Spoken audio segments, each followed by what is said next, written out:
Let's have a ball. Halo semuanya, perkenalkan nama saya Sania Putri.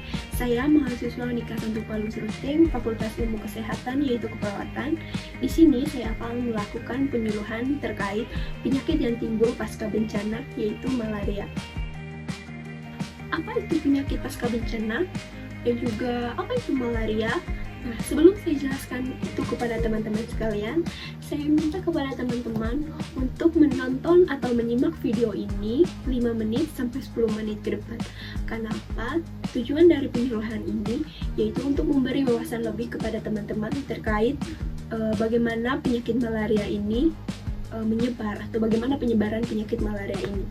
Nah, tanpa melama-lama waktu, mari kita bahas apa itu malaria. Seperti yang di awal, apa itu penyakit pasca bencana? Nah, teman-teman, penyakit pasca bencana ini yaitu penyakit yang muncul atau meningkat saat bencana telah terjadi, yaitu bencana alam. Misalnya banjir. Saya ambil contoh banjir karena ini ada terkaitannya dengan malaria. Baik, di sini saya ambil contoh banjir karena seperti yang kita ketahui, setelah terjadinya banjir, pastinya akan mengalami perubahan pada lingkungan. Saya ambil contoh yang pertama, yang mana sanitasi memburuk, kemudian kurangnya air bersih, dan yang ketiga tentunya akan muncul genangan-genangan air yang awalnya mungkin sedikit akan menjadi banyak, yang mana ini akan meningkatkan perkembangbiakan yang terjadi pada nyamuk, yang ini mungkin akan terjadinya malaria ini sendiri.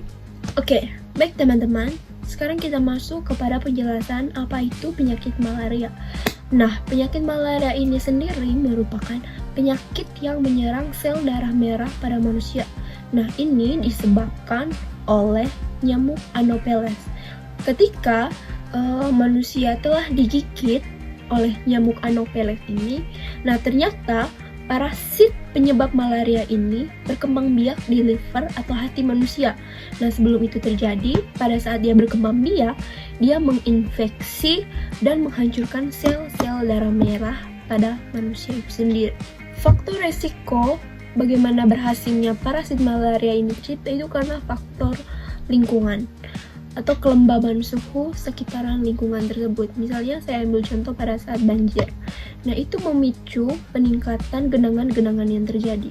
Nah, di situ akan muncul penyakit malaria karena genangan-genangan itu membuat si nyamuk ini dapat berkembang dengan cepat dan juga banyak. Terus ada tanda dan gejala dari malaria. Nah, yang pertama yaitu demam.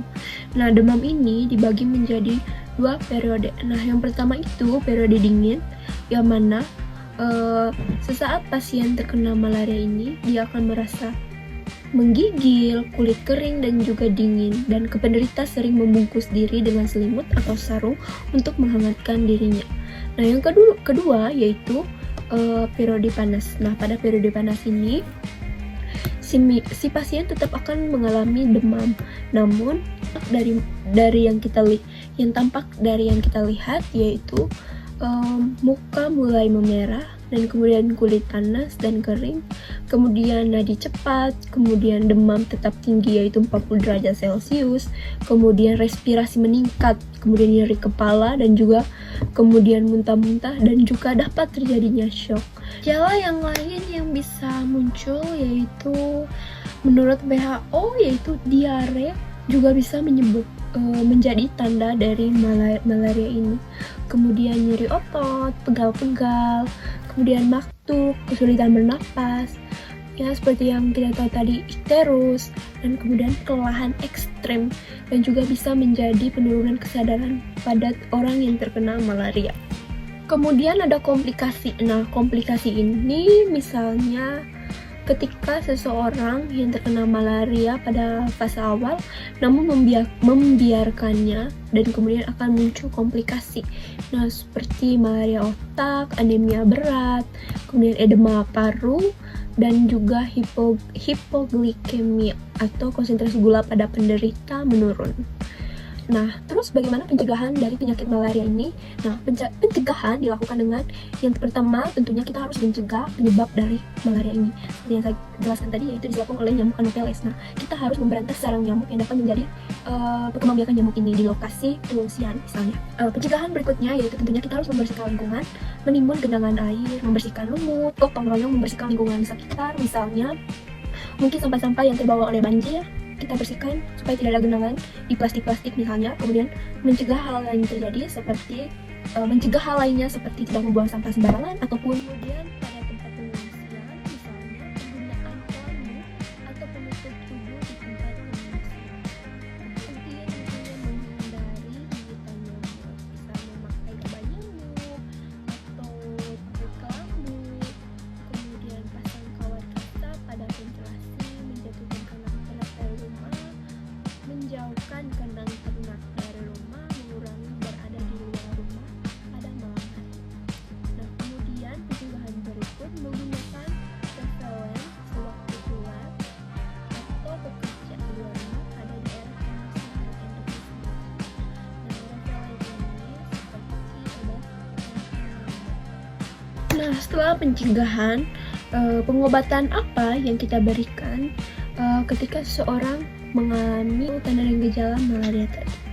Nah, tentunya yang pertama yaitu memberi minum air putih sebanyak mungkin kepada penderita. Kemudian kompres agar panasnya turun. Memberi obat penurun panas. Kemudian jika dalam waktu 3 hari demam tidak turun atau malah naik, segera bawa ke rumah sakit atau puskesmas terdekat. Nah, untuk pada pengungsian tentunya ini laporkan kepada tenaga kesehatan terdekat supaya pasien bisa ditangani secepatnya tempat pengungsian. Nah, ada beberapa obat untuk malaria, saya akan cantumkan di sini.